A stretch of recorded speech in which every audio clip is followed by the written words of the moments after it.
할렐루야. 이 시간에는 다니엘서 11장 20절부터 45절의 내용으로 헬라 제국 시대의 전쟁이라는 두 번째 주제를 가지고 함께 은혜를 나누도록 하겠습니다. 먼저 다니엘서 11장 20절부터 45절의 내용을 보면은 헬라 제국 시대의 유대민족이 당할 일로서 첫 번째 하나님 백성에 대한 하나님의 심판을 나타내고 있습니다. 하나님 백성들을 핍박할 악한 자인 안티오쿠스 4세 에피파네스 등장으로 그가 벌이는 전쟁 내용과 그로 인하여 핍박당하는 하나님의 백성들을 예언한 그러한 내용입니다. 이는 다니엘을 통해 환상을 보게 하신 대로 마지막 날에 내 백성이 당할 일이라는 다니엘서 10장 14절의 내용으로서 다니엘서 8장의 2300주야 약 6년 4개월 정도의 기간 동안 환난받는 것으로 볼 수 있으며, 이는 주전 164년 12월 25일 성전이 회복되는 것으로 보면 주전 170년 8월경부터 헬라의 안티오쿠스 4세 에피파네스로부터 대제사장을 이미 임명한 것으로부터 시작하여 안식일, 할례 폐지 등 고난을 당했음을 추정할 수 있습니다. 이 가운데 극심한 환난은 3년 반으로 제우스 신상을 성소에 세운 것과 성전을 대지피로 더럽힌 사건과 거룩한 성도들이 마카비 일가를 중심으로 함께 이에 대항하다 희생당한 사건 등으로 이어지게 됩니다. 그러므로 네 번째 환상인 페르시아 제국 고레스 왕 제3년인 주전 535년의 다니엘서 10장에서 12장의 히데길 강가에서의 이 환상은 환상인 다니엘서 8장의 벨사살 왕 3년 주전 547년 바벨론 제국 때 수산성에서 얼레강변을 배경으로 본 다니엘의 그 환상과 또 세 번째 환상인 다니엘서 9장인 다리오 왕 원년 주전 539년 본 환상에 대해 그 의미를 확실히 다니엘이 깨닫지 못함으로 인해서 다니엘이 기도를 통해 이를 구할 때 하나님께서 이에 응답하여 다니엘서 10장으로부터 12장까지 또다시 마지막 날에 내 백성이 당할 일에 대해 마지막 네 번째 환상을 통해서 상세히 계시한 그러한 내용을 나타내는 것이 바로 이 내용들입니다. 그중 1절부터 19절은 페르시아 제국과 헬라 제국 간의 전쟁을 통해 세상 패권국의 주권이 바뀌는 과정과 또 헬라 제국의 분열을 통해 하나님 백성의 땅인 이스라엘과 그 주변을 차지하기 위한 패권 다툼인 것을 전 시간을 통해서 우리가 알아봤습니다. 그리고 20절부터 45절은 헬라 제국의 마지막 때에 일어나는 사건이기에 이 환상은 정한 때 끝에 가는 것이라고 다니엘서 8장 17절과 19절에서 전하고 있고, 하나님의 백성들이 당할 일로서 다니엘에게 보여주신 것인데 그가 못 깨달음으로 네 번째 환상을 통해 천사가 온전히 알려주고 있는 이 내용입니다. 먼저 다니엘서 11장 20절 내용을 보면은 그 왕위를 이을 자가 압제자를 그 나라의 아름다운 곳으로 두루 다니게 할 것이나 그는 분노함이나 싸움이 없이 몇 날이 못되어 망할 것이요. 이 내용은 안티오쿠스 3세 마그누스가 애굽에 시집 보낸 딸 클레오파트라와 사위 프톨레미 5세 에피파네스가 로마와 동맹하여 자신을 공격하며 그로 인하여 패하고 기한한 후 죽고 나서 그 뒤를 이을 왕위를 계승할 셀루쿠스 4세 필로파토르에 관한 그러한 예언입니다. 여기에서 압제자란 18절 19절에서 주전 190년경에 막세니아 전투에서 로마의 루키우스 스키피오 장군에 대패하여 기한한 안티오쿠스 3세 마그누스는 애국과 동맹한 로마와의 전쟁에서 그 패한 대가로 전쟁 배상금을 물어야 했고, 왕위를 물려받은 셀루쿠스 4세 필로파테르는 이를 위해 동맹국인 이스라엘의 강제적인 세금 징수를 목적으로 임명한 재무장관인 헬리오도루스를 가리키는 것입니다. 그는 셀루쿠스 4세 필로파테르의 명을 받아 그 나라의 아름다운 곳을 두루 다니게 할 것이라는 14절의 예언대로 내 백성 중에서도 포악한 자가 스스로 높아져서 환상을 이루려 할 것이나 하심처럼 이는 북방왕 안티오쿠스 3세 마그누스의 애굽 침략 정책에 동조하여 유대의 독립을 애굽으로부터 성취하려고 한 유대인들이 동맹으로 참석하였기에 하나님 백성들의 땅인 이스라엘의 여러 지역을 순회하며 강제적으로 세금 징수를 하게 한 것을 뜻하는 그러한 내용입니다. 이는 외경인 마카비 하서 3장 7절부터 40절에 잘 나타나 있는 그러한 내용입니다. 그런데 이러했던 셀루쿠스 4세 필로파토르는 바로 자신이 임명한 헬로도루스에게 독살당하여 10년간의 통치를 마감하게 되는데, 이를 그는 분노하나 싸움 없이 몇 날이 못되어 망할 것이오 라고 예언한 것으로 분노함은 아마 헬로도루스의 배신 때문으로 추정됩니다. 다니엘서 11장 21절 내용을 보면은 또 그의 왕위를 이을 자는 한 비천한 사람이라 나라의 영광을 그에게 주지 아니할 것이나 그가 평안한 때를 타서 속임수로 그 나라를 얻을 것이며, 여기서부터는 형 셀루쿠스 4세 필로파트로의 뒤를 이어 왕위에 오르게 되는 안티오쿠스 4세 에피파네스의 등장과 그의 악한 행위로 인해 이스라엘 민족이 약 7년간 받게 되는 사건을 예언한 그러한 내용입니다.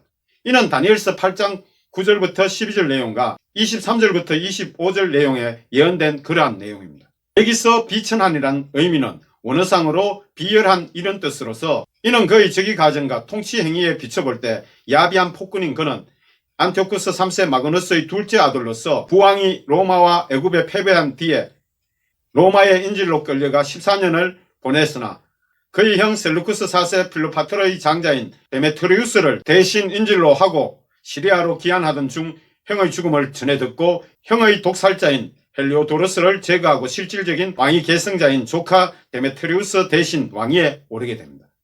이를 나라의 영광을 그에게 주지 아니할 것이나 그가 평안한 때를 타서 속임수로 그 나라를 얻을 것이며, 이후 그는 조카 대신 왕위에 오른 사실을 정당화시키기 위해 악의적인 흉계와 급모 술수를 사용하게 됩니다. 다니엘서 11장 22절의 내용을 보면은 넘치는 물 같은 군대가 그에게 넘침으로 말미암아 패할 것이요 동맹한 왕도 그렇게 될 것이며, 이는 안티오쿠스 4세 에피파네스의 형인 셀루쿠스 4세 필로파트르를 독살하고 왕위를 넘본 헬리오도르스를 추종하는 무리들과 안티오쿠스 4세 에피파네스와 동맹한 주변 국가들과 당시의 유대 왕도 그에게 패배할 것을 예언한 내용으로 그의 나라의 국력이 막강해질 것을 예언한 그러한 내용입니다. 그리고 다니엘서 11장 23절부터 24절 내용을 보면은 그와 약조한 후에 그는 거짓을 행하여 올라올 것이요 소수의 백성을 가지고 세력을 얻을 것이며, 그가 평안할 때에 그 지방의 가장 기름진 곳에 데려와서 그의 조상들과 조상들의 조상이 행하지 못하던 것을 행할 것이요 그는 노력하고 탈취한 재물을 무리에게 흩어주며 계략을 세워 얼마 동안 산성들을 칠 것인데 때가 이르기까지 그러하리라. 23절 24절은 안티오쿠스 4세 에피파네스가 비열한 자임을 증언하는 그러한 내용으로, 이는 주변 동맹국들과 약조한 후에 그것을 어기고 침략하는 행위를 뜻합니다. 즉 거짓 동맹을 맺은 후에 그들이 방심한 후를 틈타서 그들의 영토를 침공한 사실을 가리키는 것으로서 다른 동맹국의 침략 부산물인 전리품을 동맹국 백성들에게 분배함으로써 동맹국 백성들의 한심을 얻으려고 했던 것입니다. 이러한 그의 행위는 특히 유대민족에 대해서 그러했던 것입니다. 다니엘서 11장 25절 26절 내용을 보면은 그가 그의 힘을 펼치며 용기를 다하여 큰 군대를 거느리고 남방왕을 칠 것이요 남방왕도 심히 크고 강한 군대를 거느리고 맞아 싸울 것이나 능히 당하지 못하리니, 이는 그들이 계략을 세워 그를 치미니라. 그의 음식을 먹는 자들이 그를 멸하리니 그의 군대가 흩어질 것이요 많은 사람이 엎드러져 죽으리라. 이는 안티오쿠스 4세 에피파네스의 애굽 1차 침공에 대한 예언입니다. 곧 안티오쿠스 4세 에피파네스는 자신의 누이 클레오파트라의 아들인 조카인 프톨레미 6세 필로메토르를 공격하여 그를 포로로 잡게 되는 그 사건이 이 속에 포함되어 있습니다. 이 전쟁은 안티오쿠스 4세 에피파네스에 의해 매수된 프톨레미 6세 필로메토르의 척근들의 배신으로 패하게 되었던 것입니다. 이를 남방왕인 그가 능히 당하지 못하리니 이는 그들이 계략을 세워 그를 치미니라 라고 한 말씀이 그러한 의미입니다. 26절은 그의 음식을 먹는 자들이 그를 멸하리니, 이는 프톨레미 6세 필로메토르는 가장 신임하던 측근들에게 배신을 당해 군대가 흩어지고 많은 희생을 치를 것에 대한 그러한 예언입니다. 다니엘서 11장 27절 내용을 보면은 이 두 왕이 마음이 서로 해하고자 하여 한 밥상에 앉았을 때에 거짓말을 할 것이라. 일이 형통하지 못하리니 이는 아직 때가 이르지 아니하였으므로 그 일이 이루어지지 아니할 것임이라. 프톨레미 6세 필로메토르가 포로로 잡혀간 그 당시의 남방 왕조인 애굽은 그의 동생 프톨레미 7세 피스콘을 대신 왕으로 옹립하게 됩니다. 이러한 배경 속에서 안티오쿠스 4세 에피파네스는 애굽에 대한 영향력을 행사하고자 감금된 프톨레미 6세 필로메토르와 강화 평화 조약을 맺고 애굽을 알렉산드리아를 중심으로 한 프톨레미 7세 피스콘과 멤피스를 중심으로 한 프톨레미 6세 필로메토르의 왕국으로 분열시키려고 했던 것입니다. 그러나 그 내막에는 분열을 통한 세력의 약화를 기회로 애굽에 대한 주도권을 취하려고 한 안티오쿠스 4세 에피파네스의 탐욕과 복수를 위해 때를 기다리는 프톨레미 6세 필로메터의 서로 다른 목적이 숨어 있었던 것이었는데, 이를 이 두 왕이 마음에 서로 해하고자 하여 한 밥상에 앉았을 때에 거짓말을 할 것이라 일이 형통하지 못하리니 하신 것처럼, 결국 이 조약이 이루어지지 않게 되는 이유는 아직 그때가 아닌 것과 서로 거짓말로 약조를 한 것이기 때문입니다. 이에 대해서는 다니엘서 11장 29절 30절에서 저절로 파기되는 그것을 증명하고 있습니다. 다니엘서 11장 28절 내용을 보면은, 북방왕은 많은 재물을 가지고 본국으로 돌아가리니 그는 마음으로 거룩한 언약을 거스르며 자기 마음대로 행하고 본토로 돌아갈 것이며, 여기서 거룩한 언약은 하나님과 이스라엘의 언약을 뜻하는 것으로서, 이는 1차 애국 원정을 성공리에 마치고 돌아가던 안티오쿠스 4세 에피파네스가 하나님의 백성 나라인 이스라엘을 공략하여 자신의 통치 권한으로 마음대로 행한 것을 의미하는 그러한 내용입니다. 이때의 사건은 안티오쿠스 4세 에피파네스가 대제사장을 야손 대신 자신이 지명한 메넬라우스를 대제사장으로 임명하고 성전 기물을 탈취하여 예루살렘 성 안에 이방 군대를 주둔시킨 사실을 의미합니다. 다니엘서 11장 29절 30절 내용을 보면은, 작정된 기한에 그가 다시 나와서 남방에 이를 것이나 이번이 그 전번만 못하리니 이는 기띔의 배들이 이르러 그를 칠 것임이라. 그가 낙심하고 돌아가면서 맺은 거룩한 언약에 분노하였고 자기 땅에 돌아가서는 맺은 거룩한 언약을 배반하는 자들을 살필 것이며, 이는 안티오쿠스 4세 에피파네스의 2차 애굽 원정에 관한 그러한 예언입니다. 이는 구버로 섬을 점령하고 애굽의 산드리아까지 진군했으나 결국 로마의 포필리우스 라에나스 장군이 이끄는 로마 군대의 개입으로 퇴각하게 되는데, 30절의 기띔은 마게도냐를 뜻하나 기띔의 배들이 이르러 그를 칠 것은 로마 해군을 가리킵니다. 이처럼 2차 원정에 실패한 안티오쿠스 4세 에피파네스가 하나님의 백성을 심히 박해한 사건이 35절까지 예언되는데, 이 기간이 약 3년 반의 기간으로서 주전 167년에서 164년까지의 기간입니다. 이때 그는 낙심하여 돌아가면서 그에 대한 화풀이를 하나님의 백성들에게 하게 되는데, 하나님과 이스라엘 민족과의 관계에 분노하였고 시리아에 돌아가서는 거룩한 언약을 배반하는 자들을 살필 것이며 라고 한 것 같이, 그는 그에 의해 임명되어 성전 약탈을 묵인하고 신앙 양심을 저버린 대제사장 메넬라우스와 그의 추종자들을 포함해 안티오쿠스 4세 에피파네스의 헬라화 정책에 동조한 모든 배교한 유대인들의 그 동태를 살핀 것입니다. 다니엘서 11장 31절 내용은, 군대는 그의 편에 서서 성소 곧 견고한 곳을 더럽히며 매일 드리는 제사를 폐하며 멸망하게 하는 가증한 것을 세울 것이며, 여기에서 견고한 곳은 원어상 요새, 힘이란 그러한 뜻으로 성전 중에서도 가장 핵심이 되는 지성소를 강조한 그러한 표현입니다. 안티오쿠스 4세 에피파네스의 군대가 거룩한 성소와 지성소를 출입해 더럽힌 사실을 의미하는 그 내용입니다. 또 매일 드리는 제사를 폐하며, 이는 매일 아침과 저녁에 규칙적으로 하나님께 드리는 번제를 가리키는데, 이는 하나님과의 언약인 이 제사를 폐지한 것은 하나님에 대한 신앙을 말살하려는 그러한 정책이었던 것입니다. 그리고 멸망하게 하는 가증한 것을 세울 것이라는 이 의미는 제사 폐지에 의해서 더 적극적으로 성소에 제우스 신상을 세워놓고 제물을 드리면서 대지피로 하나님의 성소를 더럽힌 사실을 가리킵니다. 곧 안티오쿠스 4세 에피파네스는 신앙의 말살 차원을 넘어서서 유대인들에게 우상 숭배를 강압적으로 추진했다는 것을 알 수 있는 그러한 내용입니다. 다니엘서 11장 32절 내용을 보면은, 그가 또 언약을 배반하고 악을 행하는 자들을 속임수로 타락시킬 것이나 오직 자기의 하나님을 아는 백성은 강하여 용명을 떨치리라. 언약을 배반하고 악행을 하는 자를 속임수로 타락시킬 것이나, 이 내용은 이들은 배교하여 헬라 정책 게임에 넘어가 하나님에 대해 악을 행하는 자들로서 안티오쿠스 4세 에피파네스의 속임수에 의해 완전히 타락한 자들이 있는가 하면, 반대로 하나님에 대한 신앙을 수호하고자 순교를 각오한 백성들이 담대하고 강한 믿음으로 용맹을 떨칠 것을 예언하신 말씀입니다. 이들을 경건한 자를 의미하는 하시딤이라고 불렀습니다. 다니엘서 11장 33절 내용을 보면은, 백성 중에 지혜로운 자들이 많은 사람을 가르칠 것이나 그들이 칼날과 불꽃과 사로잡힘과 약탈을 당하여 여러 날 동안 몰락하리라. 이 지혜는 하나님께서 주신 지혜를 가리키는데, 하나님의 뜻을 아는 신앙의 통찰력과 총명을 가진 자들로서 이들이 많은 백성을 깨우쳐 함께 저항하게 될 것을 가리키는 그러한 내용입니다.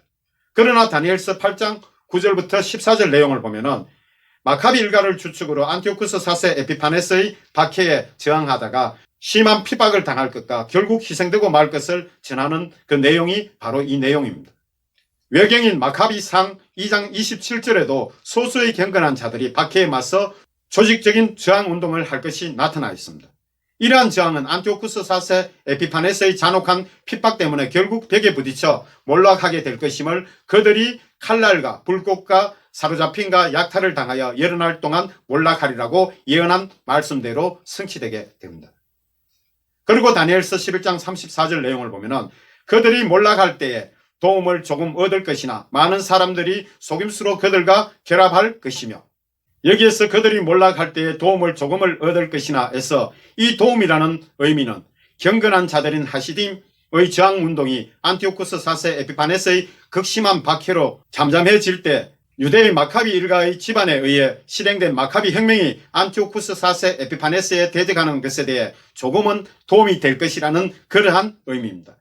이 마카비 혁명에 동참한 많은 유대인들은 순수하고 자발적인 동기가 아닌 타락한 자들이 어쩔 수 없이 마카비 군대의 기세에 눌려 동참한 경우가 많았음을 예언한 것이 많은 사람들이 속임수로 그들과 결합할 것이며, 이 내용인데 결국 이들은 다시 32절의 내용처럼 언약을 배반하고 악을 행하는 자들의 상태로 돌아가고 말았던 것입니다.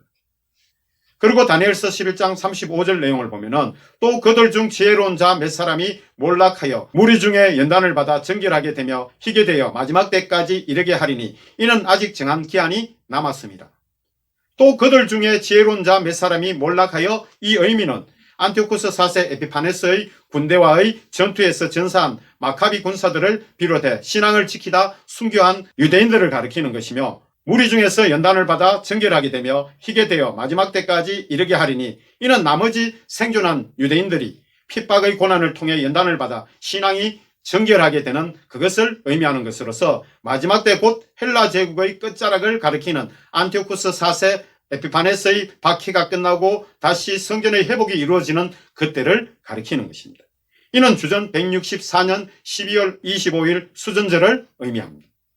이는 아직 정한 기한이 남았음이라 이 의미는 성전에 제우스 신상을 세운 후 약 3년 반인 1290일의 시간이 경과해야 하므로 아직 그때가 남아있기에 이렇게 예언된 것입니다.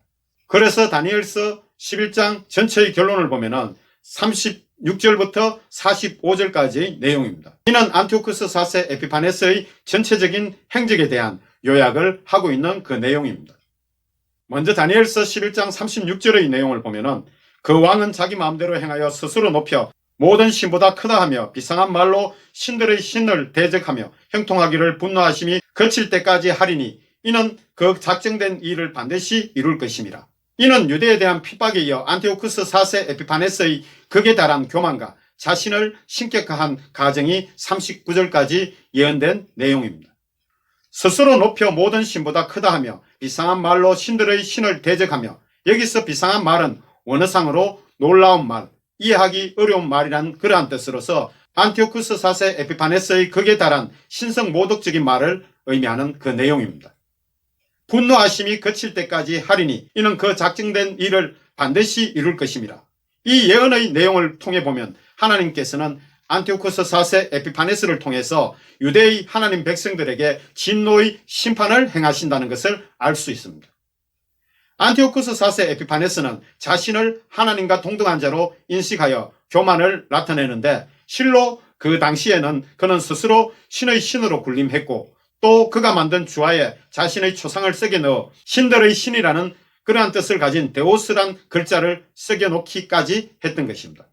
다니엘서 11장 37절 38절 내용을 보면은 그가 모든 것보다 스스로 크다 하고 그의 조상들의 신들과 여자들이 흠모하는 것들을 돌아보지 아니하며 어떤 신도 돌아보지 아니하고 그 대신에 강한 신을 공경할 것이요 또 그의 조상들이 알지 못하는 신에게 금, 은, 보석과 보물을 들여 공경할 것이며, 그의 조상들의 신들과 여자들이 흠모하는 것을 돌아보지 아니하며 어떤 신도 돌아보지 아니하고, 여기에서 그의 조상들의 신들과 여자들이 흠모하는 것이라는 그것은 안티오쿠스 4세 에피파네스의 고국인 시리아에서 제우스를 비롯해 공식적인 숭배의 대상이었던 고대의 신들을 가리키는데, 특히 여자들이 흠모하는 것이라는 이것은 시리아에서 여자들이 특히 숭배했던 탐무저나 아도니스의 신을 가리킵니다.